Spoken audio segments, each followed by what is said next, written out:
Welcome to Wynwood Magazine podcast. I'm your host, Susana Baker, and today we're going to go into the journey of exploring Bernice Steinbaum's magical gallery.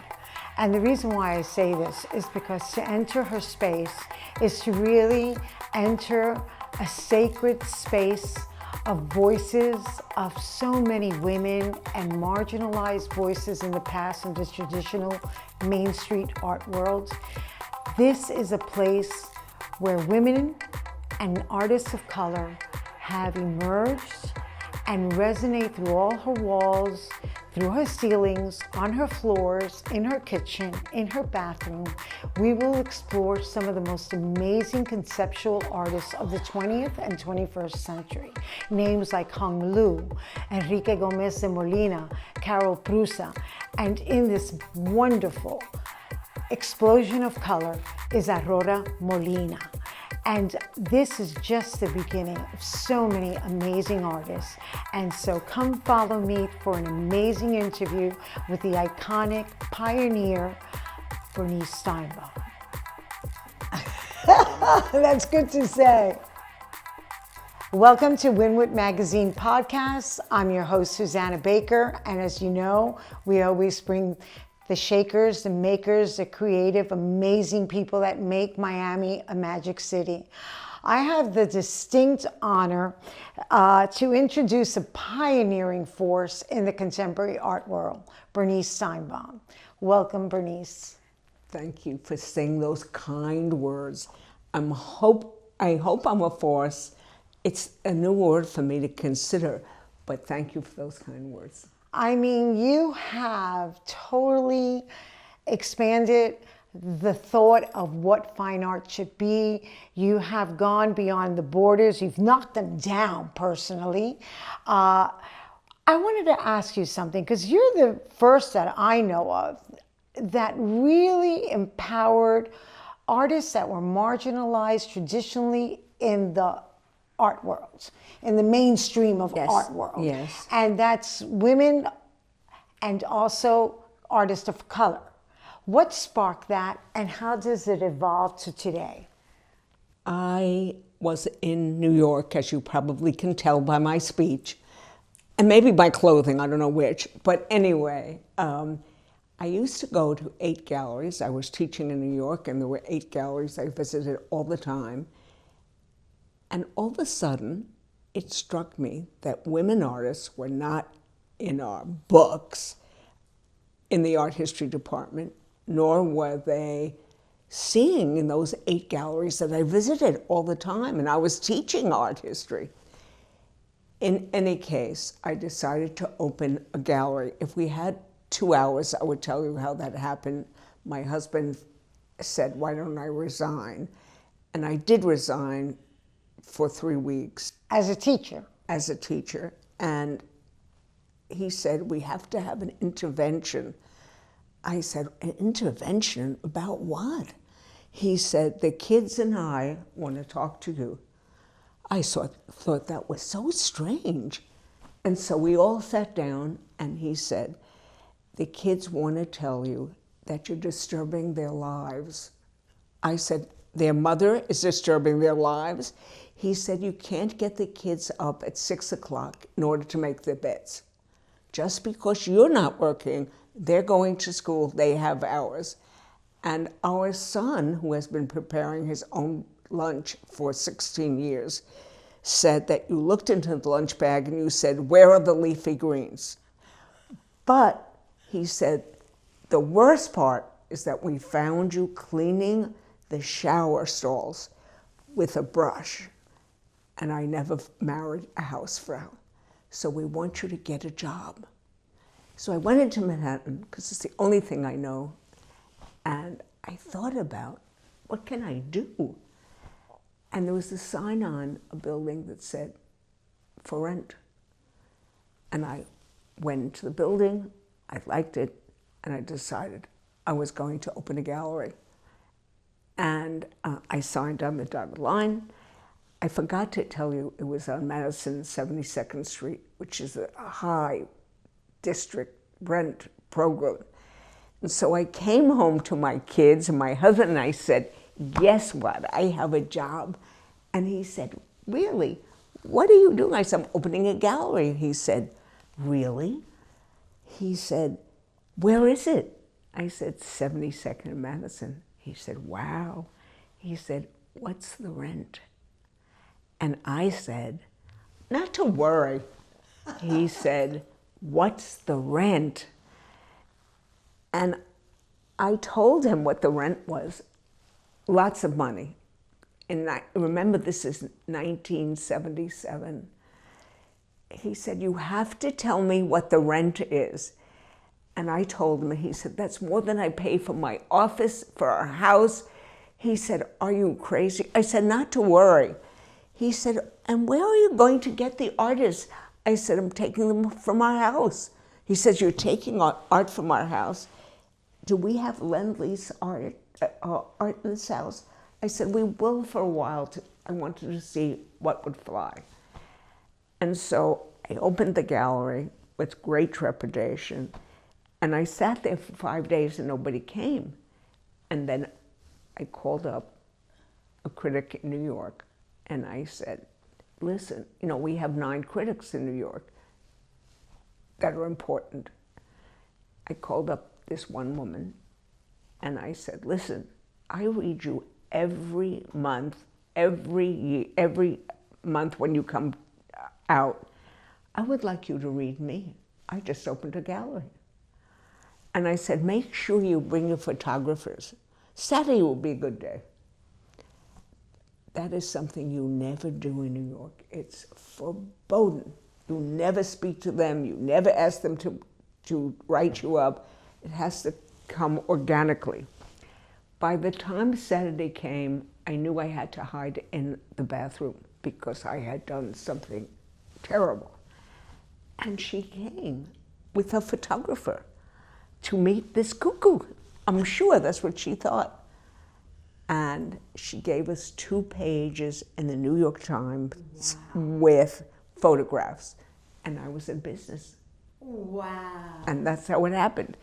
Anyway. That's God. It is. That is God. It was God. more than me, I can tell you that. And more than Glick, the writer.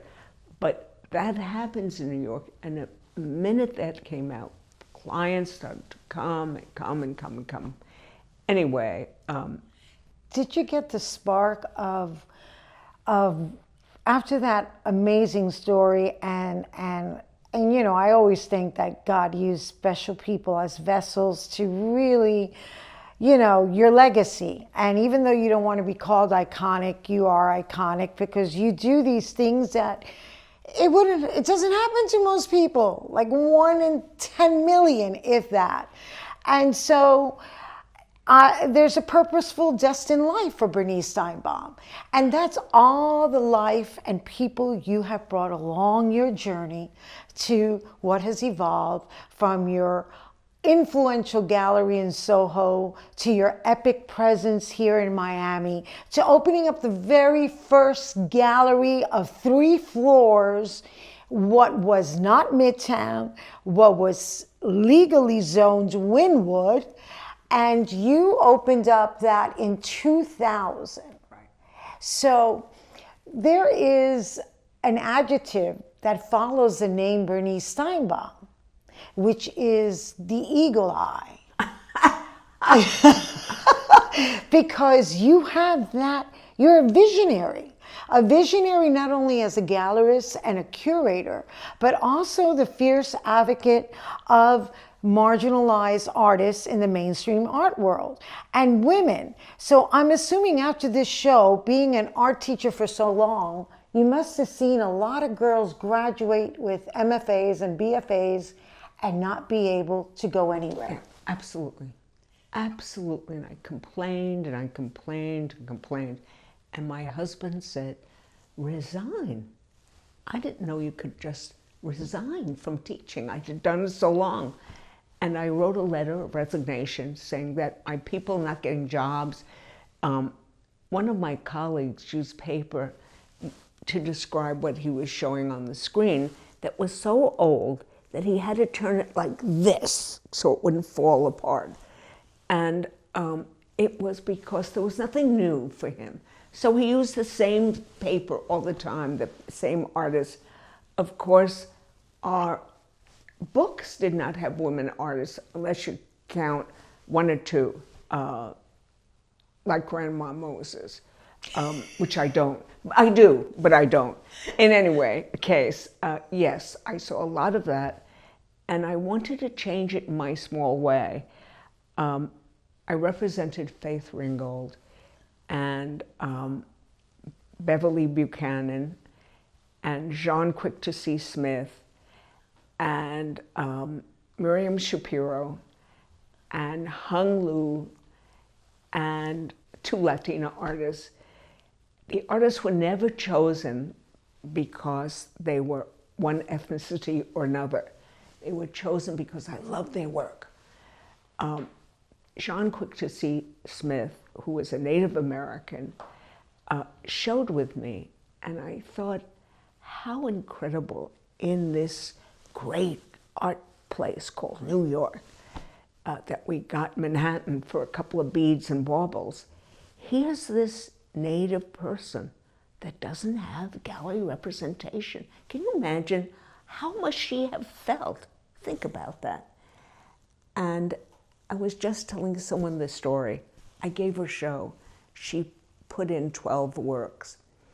And in New York, there's a rule that you must put the prices on the wall so that if someone comes in with a Rolex, the price is not more expensive than someone comes in with a dirty coat. And I still abide by that rule. There's always a price list next to the work, because I think it's the fair way to do it.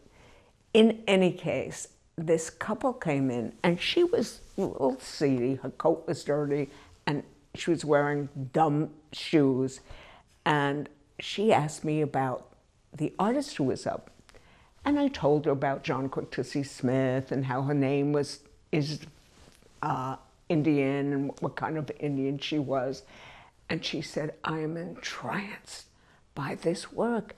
I said, good for you. She said, I'll take all 12. Even for this person, it was really. It turns out that she and her husband, with the dirty raincoats and the funny shoes, owned a museum in Washington. I won't tell you what that museum is, but you can figure it out. And they bought all 12 paintings. And when John came in to visit her show for the opening, I said, John, we can play now. She said, what do you mean we can play? I said, they're all sold. She said, what do you mean they're all? I said, some lady came in and bought all 12. And she got on the phone with her husband and she said, she did it again. She sold all 12. I thought those paintings would last her a year. And so it was wonderful. And we did play a lot because John said, I want to go to every museum I can go to. And where she lived, one could not go look at a Goya piece or a Bruegel's piece because they didn't exist. So when she was in New York, that's all she did was go from one museum to another. And on this occasion, I could go with her because we had done the selling part. Anyway, there are stories like that with these women. And one of those stories that I want to ask you is like, these artists that you mentioned, they were not only women artists and artists of color, but they were emerging at that time. And so Hung Lu is a name that you said that was by one of these very famous and various famous New York Times art critics, named as the most influential, best painter of the 20th century. She is also a MacArthur winner, of which Bernice Steinbaum, under her roster in leadership and guidance, has over 6 MacArthur artists. Five. Okay, well, we'll throw that one to the universe. 5 MacArthur artists, which is an amazing award for an artist to receive. Maria Campos Pons is another artist that you did the same. And it's amazing that, you know, you are not a gallerist or curator that just, okay, well, I did this show, I bought 1, 2 pieces. You follow the livelihood, the growth of the artist, and you keep collecting and you keep empowering these artists. Yes. Like Troy Abbott, like Enrique Gomez de Molina, which we're going to take a short little tour of in a little bit and show our audience and viewers how fabulous this gallery is. But I have to tell you, when you're doing what you have done, pushing the boundaries, setting new narratives, how do you see the art world changing and emerging? What have you seen that has happened and that you would wish for it to still happen, or something that you haven't seen? The thing that I think is most important is that we have critics coming to our community or living here and speaking about artist shows that are happening. Why would an artist from California come here? Because I sell well? I need more than that. I need someone to say, we saw this artist from California, he fits into our Magic City, he was wonderful, or she was wonderful, the art strokes spoke to my heart. We have no critical analysis. A real art city has to have that. The other thing that this city needs is public transportation that takes us from one place to another. If you go to Washington, D.C., you can see 10 museums in one day, all in public transportation. We don't have that, and that's a shame. We have lots of little museums that are terrific, or some are terrific and some are not terrific. We do have a museum. The Wilsonian, that's on Miami Beach. Right. Okay. We do have a museum that is unique to Florida. You know, you can go to New York and go to 50 museums and you'll see almost everything that we have here, almost. But you cannot find something like Mickey Wolfson's museum called the Wolfsonian. And he's a real character. The museum is open. I don't know what they charge because I'm a member. And so he has collected things that change every month like other museums that are so wonderful that you'll never see them again. And so I think that museum best describes this community. I know that sounds nuts, but it's the only one of its kind, and you don't find it elsewhere. Maybe he has one in Italy, but those two museums are unique to Florida. I like what you said. It's absolutely true what you're saying. We do need, I mean, because this is the epicenter of art in Miami. We've become very powerful statement for the art world and the trends of the collectors. And we have major collectors in this city. Yes. But we do not have an art critic, and public transportation is a must. Absolutely. Yeah, I agree with you. Now, what do you foresee besides, go ahead. I just wanted to tell you about Hung Lu for a minute. Tell me about Hung Lu. How did you meet her? One of my friends who was a critic in California, who would send me slides every week. Am I taking too much time, you guys? No. Okay. Would send me slides every week of women that she liked. And finally, after the 30th slide, I'd say to her, not interested, not interested, not interested. Finally, one artist came, slides came, and I thought I'd faint. I couldn't believe what I was seeing. And I called up the artist and I said, I wondered whether you would ever come to New York. She said, yes, I'm going to be there this weekend, actually, on Friday. I said, will you stop in the gallery? I didn't know that two of the women that would be in the gallery at the same time had used her as their assistants at an earlier time when she was in school. And her name was Hung Lu, and she was Chinese. And I fell in love with the work. And these women were in my office when I was talking to Hung. And I didn't think they were very nice to her. I thought they were a little snippy. And finally I said to Miriam Shapiro, what went on there between you and Hung and you and Faith? She said, one queen knows another queen. They knew that she was a queen in terms of her writing. And they said, we want you to get our places put in, because we were earlier queens. Anyway, that's funny. I really fell in love with Hung's work and with the history she represented. And she recently had a show at the Smithsonian. She's had millions of shows. But to have a show at the Smithsonian and be the first Asian artist, first Asian artist to have a show at the Smithsonian, very special. And her catalog was written, and she was diagnosed with what? Cancer. When? 2 years ago. And right before her show, she died.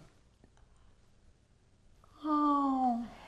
And oh, I'm so sorry. It's a great loss. But what's interesting is that she had 4 galleries at the Smithsonian. No one ever gets 4 galleries. No one. But she had 4 galleries. And of course, I had to speak. And it was painful. Had to be. And some poet wrote a poem, and it said, but where is the artist? Where is the artist? And Yo-Yo Ma played at her opening. Oh. There was not one dry eye in the house. No. Because this artist died. Just before a show. Anyway, I loved her dearly. And I have to tell you that you know, these are your children. Yes. These are your children. They look up to you. I look up at them. And you look up at them. And it has to be difficult just sometimes even selling a piece of work of art that you love and you've curated. Absolutely. And it leaves your gallery door. I'm sure that is also sometimes like, oh, I can't believe you're happy it's sold, but at the same token, you wish you could, see it a little longer. But once again, you're Bernice Steinbaum, and you know that more is going to come.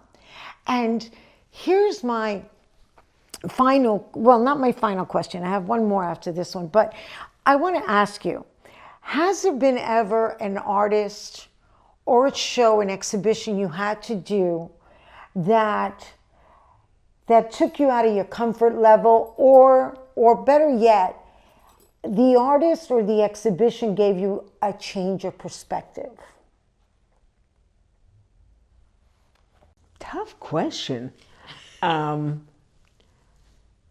hope they all take me out of my perspective. I can tell you that.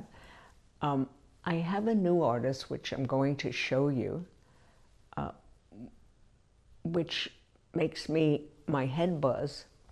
He gathers things from a landfill. Do you know what a landfill is? Have you ever smelled a landfill? Not pleasant. His concerns are the climate, which destroys our bird culture. And in Miami, Florida, we have lost 1,100 birds to death, species. We've lost more birds than that, but species of birds. And in other states, it's even worse, I suspect. But in any case, he goes to landfills and he takes from landfills those things that we give our children, our friends, that don't disintegrate. And he swears to me before he uses them in his work that he soaks them for 2 months. So the smell is out of them. Anyway, all of his things thus far pretty much have dealt with birds. And he was just featured on that morning show, American. I'll give you the slide, not slides. Good Morning America? Yeah, Good Morning America. Great show. Which is really every dealer's delight. We have a waiting list of 200 people that want his work. Wow. Did you ever in your life? I love that. I keep saying, as soon as more work comes in, he sent me 2 pieces that were sold in an hour. Yeah. Isn't that great? Oh, it's wonderful, except the only 2 pieces I have here to show you are mine, and I'm not selling them. That's good to say. In any case, but he has turned my head around about when we think of climate control, we only think of people. We don't think of the animals in our environment. The other artist that has turned me around is Enrique Gomez de Molina. Bingo. And I love him. Yes. Even though he's married, I still love him. He is the nicest human being I have ever met. He never comes to this house without flowers from his garden. Aww. And in 2 minutes, he's arranged these flowers in my house. Or we meet every Thursday and have dinner together. That's wonderful. Every Thursday since 2019. Wow, that's awesome. And sometimes I cook, that's usually bad, but he always cooks. And he's wonderful. He makes pies and cake and meat, but it's so lovingly. I'm happy he lets me do the dishes, but he is a Renaissance man. He lives on 5.5 acres. Wow. In the Miami? Redlands. In the Redlands. Oh, wonderful. And he comes here and works in my garden. I said, Enrique, what the hell are you doing? Yeah. He says, my garden is too big. It's easy to work in your garden. And it's his way of saying, I want to help you with your garden. Anyway. I wanted to say, when I said bingo. Right, you knew that. I said bingo because I was happy that that was the next artist you mentioned, because as a viewer and as a guest at your gallery, I saw the work for the first time. I think it was, 2013 or 12, and I didn't understand it. And I thought it was very clever and very wonderful conceptual art, but and Enrique, I love you. I really do. But it took me out of my comfort zone to actually understand what he was getting at with the metamorphosis and the bodies and the different feathers and beetle wings and Tuscan horns and so on.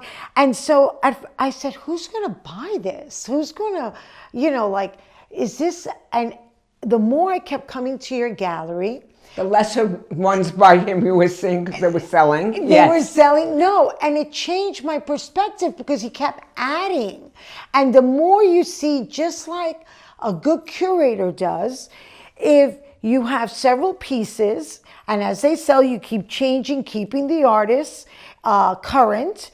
And if one piece doesn't talk to you, eventually maybe another one does. And that's what happened to me. When you brought in the birds in the glass domes, I remember, and you had showgirl names for Yes, them. Do you right. remember? Yes. You named them showgirl names.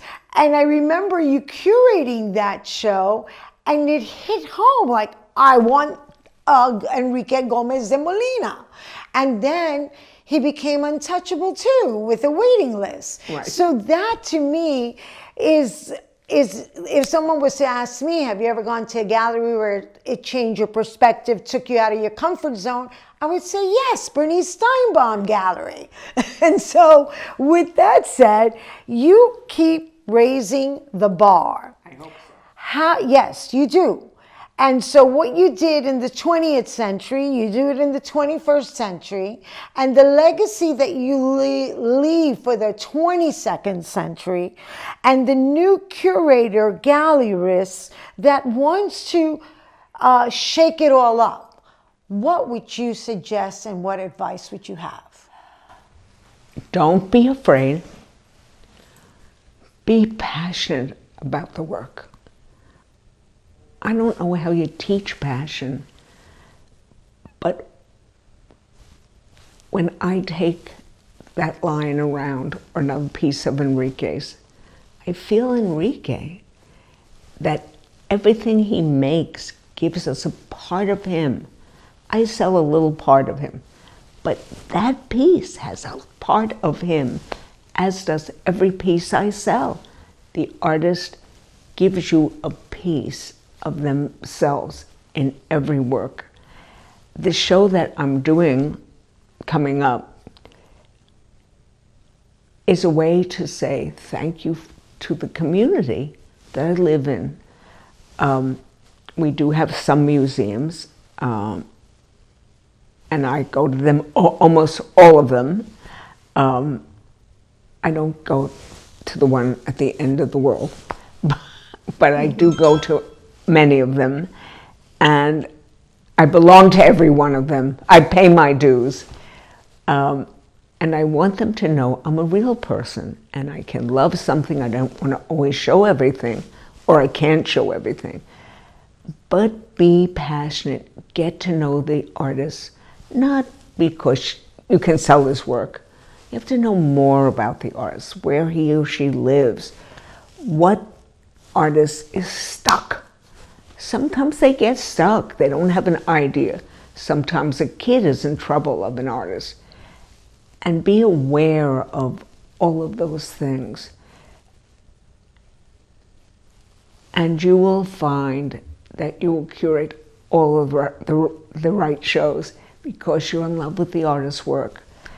That piece came in, I don't know if you can see it, we'll get a picture of it. The orange piece on the table, and it's for the show. Hey, look me over. And he said, what are you going to name this? I said, Narcissist. And he said, how did you know it was him? And so we had a good laugh about that. And because I know what's in most of these artists' heads, I can do that. And it's knowing them outside the gallery, going to dinner with them, having dinner with them, crying with them, raising a plant with them. That's amazing. And I want to, without further ado, guys, get ready for the most amazing gallery with such different work, and it flows beautifully. The narrative, and it evokes so many conversations, and that's the great thing about Bernice Steinbaum. That's what she wants. She wants those conversations to continue, and they will continue because they started and got sparked off by you.